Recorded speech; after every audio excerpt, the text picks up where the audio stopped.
Cancer, tignan na natin ano ba itong mga blessings or challenges na maaaring parating sa iyo ngayong month ng June.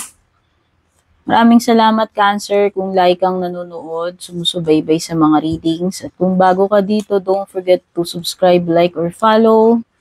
Regarding personal reading services, PM lang kayo sa aking official FB page. Meron ako ongoing promo doon hanggang June 12 lang yun. Kaya yung mga gustong humabol, mag-send lang kayo ng PM sa aking official na Facebook page.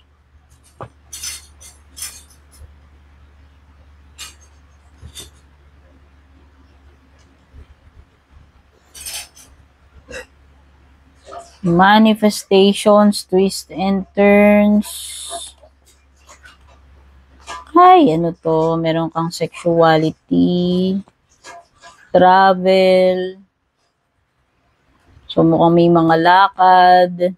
Meron ding mga mahihirap na sitwasyon. Ayan, challenges or problema paparating sa iyo.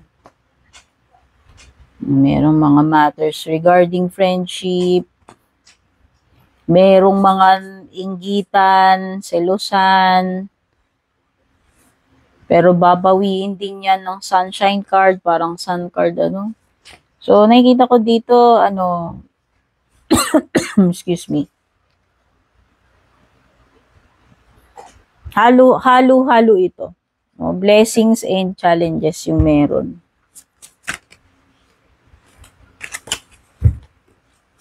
So, unang-unang card mo is achievement card. Enjoy the limelight. You've earned it. Although, on the family front, someone's health could cause some secret worries, sleepless nights.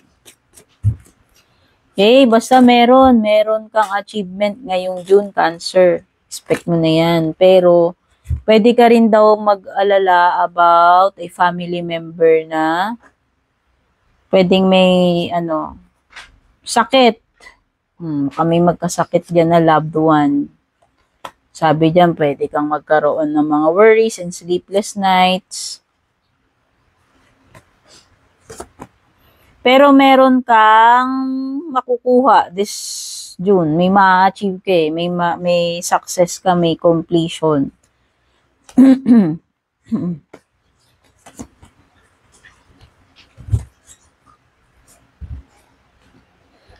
Next mo is twists and turns. Carefully made plans could be thrown out of the window. So, expect mo na may mga pagbabago ng plano. Biglang mag-iiba yung sitwasyon. No? So, pwedeng hindi mag-work yung mga plano natin kasi biglang may darating na unexpected ng mga pangyayari. No? Ito yung binabanggit dito sa twist and turn. So, mag-expect ka na ng mga sorpresa, panggulat, last minute na bigla na lang mag-iiba. No? Ito yun. Make sure you get lots of rest. Dapat ka maghanda. Kasi, para kasing may magkakasakit dito eh. Cancer eh. Pwedeng family member mo nga daw. Kasi sabi dyan, pwedeng kang mapuyat, mag-worry, mamroblema ka. Kaya, habang may pagkakataon ka, siguro mag-prepare. Kasi may mga time dito na pang hindi mo ina-expect na mangyayari yung mga yan. Kaya dapat kahit papano man lang ngayon pa lang nakapag-beauty rest ka na or nakapag-prepare ka na Manifestations, bountiful time. Wow! So, bountiful, ibig sabihin, mas hagana. Your wishes could manifest right before your eyes. So, mga grasya ito. Grasya, blessings sa paparating sa iyo. No? Sakto, may mga matatanggap kang blessings din naman. Hindi lang naman itong problema. May mga, may mga aanihin ka dito na blessings. Yun yung sa tingin ko dito sa manifestations mo. At ito ay period ng pagiging abundant. Sexuality, existing relationships could find a new passion and heightened sexual attraction. Opportunities for marriage and good family. Wow, so very baka very physical itong June mo. Sabi dito, no? So, energy ito ng sexuality. Passionate relationships, ayan. O, pwedeng may darating na bagong person, relationship, or connection na magiging passionate. At saka merong sexual attraction na binabanggit. Sabi ko nga matindi yung sexuality. Pwedeng iba, ito ni opportunity ninyo na magkaroon ng baby. Pregnancy, baby, yung iba kasal, bagong partner na magiging very passionate. Possible din na itong month na ito may mga temptation na paparating sa iyo na mag-lead into trouble ha, kaya mag-ingat ka. Itong pagiging mapusok, magiging physical na yan, pwedeng mag-cause sa iyo ng trouble. Okay, pwede ring baby on the way. So, pregnancy or baby, pwede rin. At may mga lakad, ayan, may travel. Long distance communication. So, yan, pwede ba LDR? Baka magkaroon kayo ng karelasyon na LDR. Or baka magkaroon kayo ng meet up nitong LDR mo. Ayan, pwedeng long distance o pwedeng taga-abroad dyan. Malay mo, bisitahin ka niya dito sa Pinas or ikaw, makapunta ka dun sa lugar niya. Basta parang may mga long distance relationship or meetups, travel sa malayong lugar, exciting experiences. Ayan, para sa mga single daw, may mga exciting experiences dito. No? So, nakikita ko, pwedeng makapag-travel kayo abroad, magkaroon kayo ng mga exciting na adventures, experiences. Yung iba may kinalaman sa career, no? Career advancement. So, ayan, ibig sabihin, kung ang aim ninyo is i-improve yung career ninyo or naghahanap kayo ng magandang opportunity, abroad, pwedeng ito ay possibility. O kahit dito din within the country, no? Expansion advancement and expansion. Difficult times. So, ayan, be on your guard against chaos as unforeseen perils, no? So, may mga hindi inaasahan dito, problema. Susulpot sa iyo, Cancer. So, pagandaan mo na to ngayong June. Possible din na may ganito. Okay? Sabi dito, difficult. So, pwedeng mahihirapan ka. May chaos, no? So, yan, tandaan mo, mga chaos, unforeseen na mga problema, or matinding emotional na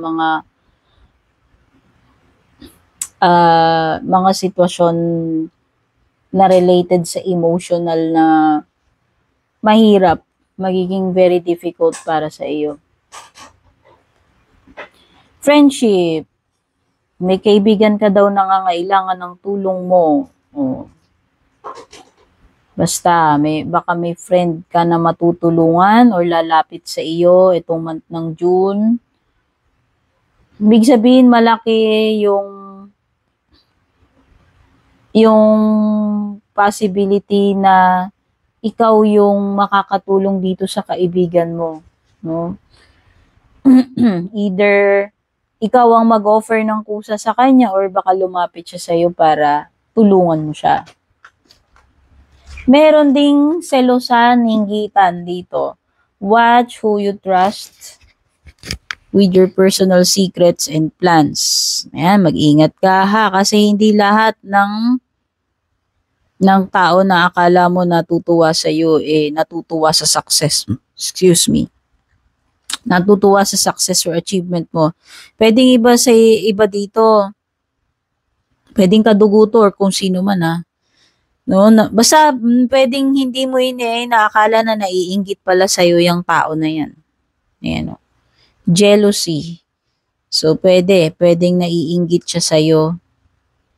Kaya sabi, mag-ingat ka dito kung sino yung mga pinagsasabihan mo netong mga plano mo, sikreto mo. Kasi baka mamaya sasabutahihin nito or naiinggit pala sa'yo, no? Hindi mo alam, may iba palang agenda.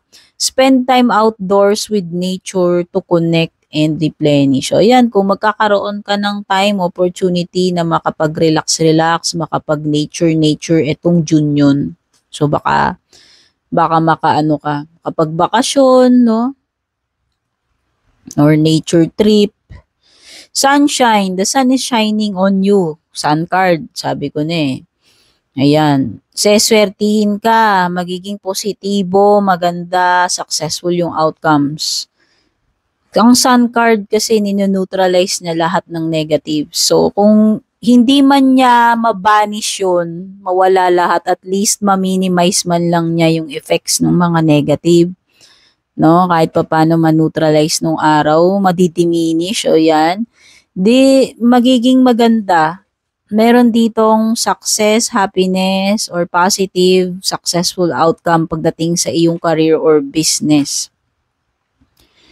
At pati sa relationships, meron ditong fabulous communication. No, nakikita ko dito, magkakaroon ng mga pag-uusap, magkakaroon na ng mga closure, kaliwanagan, answers para sa iyo, Cancer. Meron ka ring love life card. Affairs of the heart could cause future problems. Yun lang. Pagdating sa love life mo, pwede ka daw magkaroon ng problema in the future. Pero sabi dito, if ever man na maka-encounter ka ng problem pagdating sa love life mo, kahit gaano pa yan ka-difficult, sabi ay magkakaroon naman daw ito ng solution this week. Okay, so magkatampuan man kayo, magka-issue kayo, magka-problema kayo ng person mo, maayos at maayos ninyong dalawa yan. Mapag-uusapan, mapagdidesisyonan, masesettle ninyo yan this week. Okay? Be careful, do not take risk. Huwag ka munang masyadong maging, ngayon, yung, ano ba tawag dito, yung padalos-dalos na mag-take ng risk. Okay, so hindi ito yung time na susugal ka or makikipagsapalaran ka, palipasin mo na lang muna. Wag muna ngayong June. Kung meron ka mang mga daring move na pinaplano, medyo alanganin, wag mo muna ipagsapalaran ngayon, sa ibang panahon na lang. At may daga, ito na yon. So may traitor dito, hindi mo alam. Someone is working against you behind your back. Sinasaksak at patalikod or sinisiraan ka. Ito na siguro yung naiinggit sa'yo. Kasi parang may naiinggit na energy dito kanina. Okay, Tiger, doing something risky. Ayan na nga. Binanggit na nga dito sa clue. Kaya kung ano man to pinaplano mo, kung masyadong risky yan, huwag mo muna yan gawin ngayon, June. Yun yung sinasabi ng card mo. Baka mapahaba ka dyan, matalo ka, malugi, or kung ano man yan. Basta wag ka gumawa ng risky ngayong June. Palipasin mo muna. Maghintay ka ng ibang timing dyan sa risky na gagawin mo kasi delikado. Family sorrow. I hope hindi ito losses. Basta kung ano man itong sorrow na mangyayari sa family nyo, hindi ko alam. Pero sana wag nang matuloy. Pero dahil nandito yan, nakikita natin yan, mabuti na rin yung alam natin, mabuti na rin yung makapag-prepare ka kahit papano. Ayan, meron ditong dealings or relationship daw with a man with blonde, gray, or white hair. Okay, walang malinaw na klase ng relationship na sinabi dito. It could be romantic, it could be family, it could be friend. Basta meron ditong lalaki na may light colored hair or may uban. Pagdating dito sa last card mo, you have position of authority, throne. Okay, pwedeng ang indication nito is power or control, parang mala emperor energy. So, ayan, pwedeng ikaw, this is you gaining control over your situation. This is you taking the responsibility. Or maybe this is you na nandun ka sa magandang position. Or maybe this is you dealing with someone na merong mataas na posisyon, kung may makakadeal ka man yan or kailangan kaharapin, kausapin. Or maybe this is you na ma-assign sa isang leadership role or magandang position. So, yan, para dun sa mga nag-aim ng promotion or magandang position, ayan, baka isa itong indication na may chances na mapunta sa iyo yung position na yan. Okay, Cancer, thank you so much for watching. Don't forget to like and share this reading. Pa-like, follow, subscribe na rin. Take care. God bless.